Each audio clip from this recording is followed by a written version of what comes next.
O MSM é um método estatístico que permite estimar a ingestão habitual de nutrientes e alimentos, incluindo alimentos episodicamente consumidos, como as frutas e hortaliças, isso tanto para populações quanto para indivíduos. O ponto forte desse método é a habilidade de combinar dados de consumo alimentar, como de recordatórios alimentares de 24 horas ou registros alimentares, com questionários de frequência alimentar.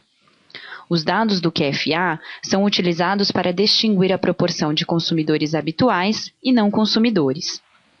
O método permite o uso da covariável de frequência de consumo para melhorar a modelagem da probabilidade e da quantidade estimada de ingestão. Para isso, é necessário que todos na amostra tenham essa informação. O MSM calcula primeiramente a ingestão dietética para os indivíduos e depois constrói a distribuição para a população, com base nesses dados individuais. O método é capaz de estimar a ingestão dietética usual com base apenas em recordatórios alimentares de 24 horas ou registros alimentares, porém é altamente recomendável fazer uso de informações de questionários de frequência alimentar no caso de alimentos episodicamente consumidos. Para estimar a ingestão habitual, o MSM usa 3 procedimentos estatísticos. Primeiro, ele estima a probabilidade de cada indivíduo consumir um determinado alimento em um dia aleatório. Depois, ele estima a quantidade habitual de ingestão de alimentos em um dia. Por último, ele multiplica os resultados das 2 etapas anteriores para estimar a ingestão diária habitual de cada indivíduo. Ele possui uma plataforma online que pode ser acessada no site nugo.dif.de/msm. Lá há um guia de instruções que pode ser consultado para tirar dúvidas. Para rodar seus dados, selecione MS Program. No primeiro passo, você precisa fazer o upload dos dados. O banco deve possuir as seguintes informações: uma variável de identificação, a quantidade em gramas dos alimentos pelo recordatório de 24 horas ou registro alimentar e a frequência do alimento pelo QFA. Se tiver 2 medidas de recordatório ou registro, eles devem estar na linha, isto é, um abaixo do outro, com o mesmo ID e a mesma informação de frequência. Pode-se ter outras informações para ajustar o consumo, como sexo, idade, entre outras variáveis. Pode-se ter mais de um alimento no mesmo banco.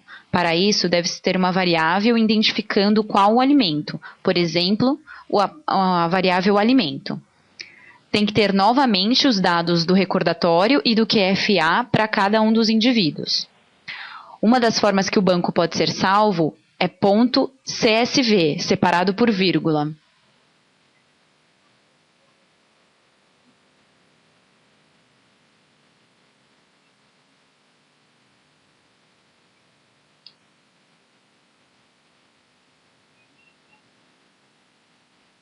Selecionar o ícone 1 e fazer o upload do banco de dados. Checar o nome da planilha e fazer o upload. O banco foi enviado com sucesso, clicar no ícone 2.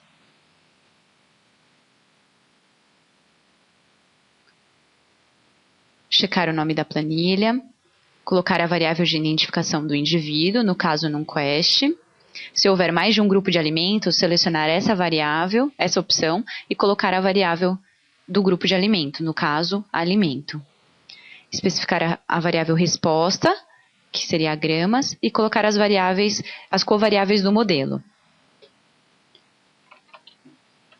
FREC alimento, que é a variável do QFA, sexo e idade. Todas elas devem estar com mais entre os nomes. Nós temos a variável do QFA, então colocamos a variável aqui como uma variável resposta para ele considerar no modelo de probabilidade e quantidade. Peço para ele combinar os resultados dos grupos e submeto no passo 3.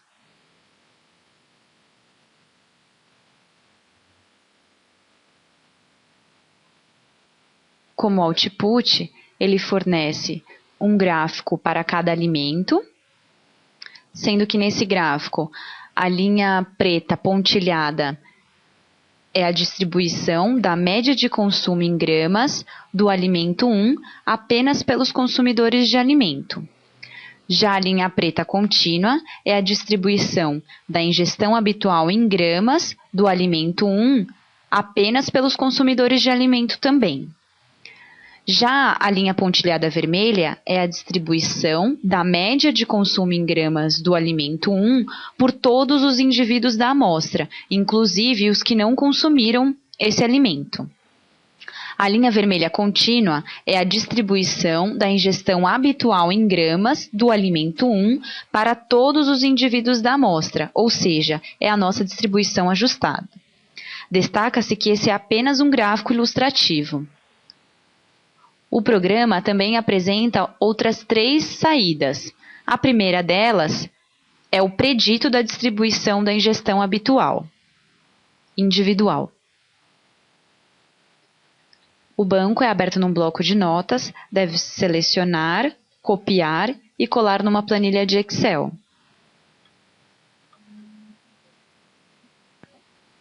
Esse banco de dados apresenta as seguintes variáveis: variável de identificação de cada indivíduo, o consumo em gramas do dia 1, o consumo em gramas do dia 2, se o indivíduo foi considerado consumidor no dia 1, se ele foi considerado consumidor no dia 2, se ele foi considerado consumidor por meio do questionário de frequência alimentar, a quantidade média em gramas do alimento, considerando apenas o dia em que teve consumo, a quantidade média em gramas do alimento, considerando todos os dias analisados, inclusive aqueles que não teve consumo, a probabilidade de consumo do alimento e a estimativa da ingestão habitual, considerando apenas os indivíduos consumidores, e, por fim, a estimativa da ingestão habitual, considerando todos os indivíduos da amostra, ou seja, a distribuição ajustada por todos os indivíduos.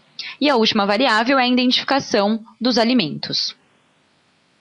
O segundo output apresenta os dados médios da ingestão apresentados no gráfico anteriormente.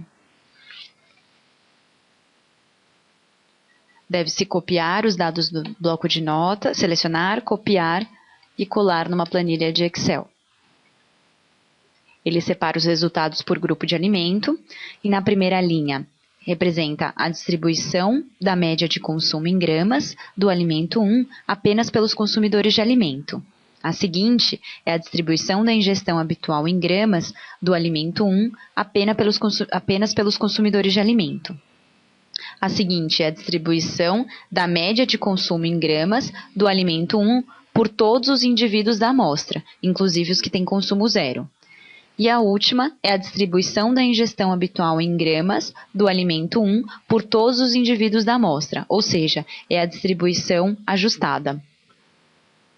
Ele também apresenta os dados percentilares da distribuição. Esse terceiro output mostra informações estatísticas para cada um dos alimentos.